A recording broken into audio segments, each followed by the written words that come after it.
சாப்பாடு தாங்க. எங்க இருக்காங்க? சவுதில இருக்காங்க. என்ன பண்ணிட்டு இருக்காங்க?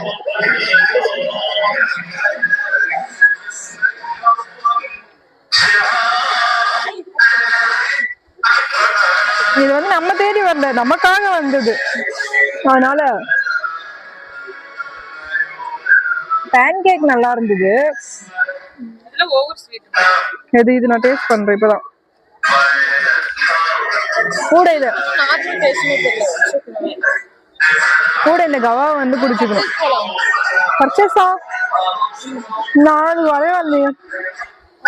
டிஷ்யூ ஒன்று தாடிக்க. சும்மா வெளியே வாங்க ஒரு ரவுண்ட் பார்த்துட்டு வாங்குற மாதிரி தான். சீஸ் கேக்கா? அடுத்த மாசம்